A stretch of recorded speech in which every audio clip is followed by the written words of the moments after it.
શ્રી ગણેશાય નમઃ. જય શ્રી કૃષ્ણ. આજે આપણે જાણીશું યોગીની એકાદશી ક્યારે છે, પૂજા વિધિ, પૂજાનો સમય, શુભ મુહૂર્ત અને ઉપાયો જાણીશું. જો વિડીયો પસંદ આવે તો ચેનલને સબસ્ક્રાઇબ કરવાનું ભૂલતા નહીં, જેથી આગળના વિડીયો તમને મળી રહે. યોગીની એકાદશીનું વ્રત રાખનાર ભક્તોના બધા પાપ ધોવાઈ જાય છે. યોગીની એકાદશીનું વ્રત રાખવાથી વ્યક્તિને મૃત્યુ પછી નરકના દુઃખમાંથી મુક્તિ મળે છે. યમદૂતોની બદલે દેવદૂતો આવીને આ વ્રત રાખનાર ભક્તોને સ્વર્ગમાં લઈ જાય છે. યોગીની એકાદશીનું વ્રત રાખવાથી અને ભગવાન વિષ્ણુની કૃપાથી વ્યક્તિને મોક્ષ પ્રાપ્ત થાય છે. આ વ્રતના પુણ્યથી વ્યક્તિને 88,000 બ્રાહ્મણોને ભોજન કરાવવા જેટલું પુણ્ય મળે છે, જેનાથી તેનું જીવન ધન્ય બને છે અને તેને સ્વર્ગમાં સન્માનજનક સ્થાન મળે છે. પંચાંગ અનુસાર આ વર્ષે અષાઢ મહિનાના કૃષ્ણ પક્ષની એકાદશી તિથિ 21 જૂન 2025ના રોજ સવારે 7:18 શરૂ થઈને હિન્દુ ધર્મમાં એકાદશી તિથિ ખૂબ જ શુભ માનવામાં આવે છે. આ દિવસે બ્રહ્માંડના નિયામક ભગવાન વિષ્ણુની પૂજા કરવાની પ્રથા છે. એવું માનવામાં આવે છે કે પૂજાના પ્રભાવથી સાધકના બધા દુઃખોનો અંત આવે છે અને તેના જીવનમાં ખુશીઓનો વાસ કરે છે. પંચાંગ અનુસાર દર મહિનાની કૃષ્ણ પક્ષ અને શુક્લ પક્ષની 11 તિથિએ એકાદશી વ્રત રાખવામાં આવે છે.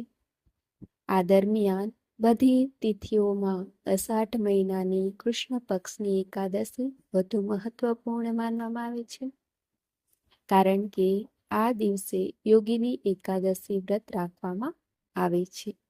એવું માનવામાં આવે છે કે યોગીની એકાદશીનું વ્રત રાખવાથી 88,000 બ્રાહ્મણોનું ભોજન કરાવવા જેટલું આપણને ફળ મળે છે. આ ઉપરાંત મૃત્યુ પછી સાધકને ભગવાન વિષ્ણુના ચરણોમાં સ્થાન મળે છે. પંચાંગ અનુસાર આ વર્ષે અષાઢ મહિનાના કૃષ્ણ પક્ષની તિથિ એકાદશી તિથિ 21 જૂન 2025ના રોજ સવારે 7:18 તિથિ 22 જૂને સવારે 4:27 સમાપ્ત થશે. ઉદ્યાતિથિ અનુસાર યોગીની એકાદશીનું વ્રત 21 જૂન 2025ના રોજ કરવામાં આવશે. તેના શુભ યોગ જાણી લઈએ તો 21 જૂન 2025ના રોજ યોગીની એકાદશીના દિવસે અશ્વિની નક્ષત્રની રચના થઈ રહી છે, જે સાંજે 7:50 સુધી રહેશે. અતિગંડ યોગ પણ તેના પર રહેશે, જે રાત્રે 8:28 સુધી રહેશે. યોગીની એકાદશીના દિવસે અભિજીત મુહૂર્ત સવારે 11:59 થી 12:47 સુધી રહેશે.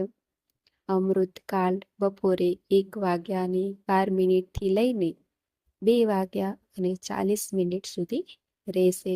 આ વ્રતના પારણા 22 જૂને બપોરે 1:47 થી 4:35 સુધી રહેશે. એના ખાસ ઉપાયો છે. આ ખાસ દિવસે ભગવાન વિષ્ણુની સાથે માતા તુલસીની પૂજાનું પણ ખૂબ મહત્વ છે. દિવસની શરૂઆત સ્નાન કરીને અને સ્વચ્છ કપડાં પહેરીને કરો. પછી ભગવાન વિષ્ણુ અને માતા તુલસીની યોગ્ય રીતે પૂજા કરો. તુલસીને જળ અર્પણ કરો, દીવો અને ધૂપ પ્રગટાવો અને ઓમ નમો ભગવતે વાસુદેવાય મંત્રનો જાપ કરો. તુલસીની 7 વખત પરિક્રમા કરવી શુભ માનવામાં આવે છે. ભગવાન વિષ્ણુને ચઢાવેલા પ્રસાદમાં તુલસીના પાન ઉમેરવાનું ભૂલશો નહીં, કારણ કે એવું માનવામાં આવે છે કે ભગવાન વિષ્ણુ તુલસી વગરનો પ્રસાદ સ્વીકારતા નથી.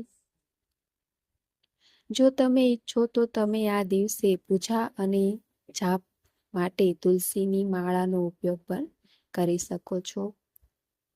જો તમારા ઘરમાં તુલસીના છોડ નથી તો આ દિવસે નવો છોડ વાવવાનો ખૂબ જ શુભ માનવામાં આવે છે. યોગીની એકાદશીનું વ્રત મન, શરીર અને આત્માને શુદ્ધ કરવા માટે માનવામાં આવે છે, બનાવવામાં આવે છે. આ દિવસે ઉપવાસ કરવાથી માત્ર રોગોથી રાહત મળતી નથી, પરંતુ પિતૃદોષ, કૌટુંબિક ઝઘડા અને નકારાત્મક ઉર્જાથી પણ રાહત મળે છે. ભગવાન વિષ્ણુના આશીર્વાદથી જીવનમાં સુખ, શાંતિ અને સમૃદ્ધિ આવે છે. યોગીની એકાદશીના દિવસે સૌપ્રથમ ભગવાન વિષ્ણુની પૂજા કરે.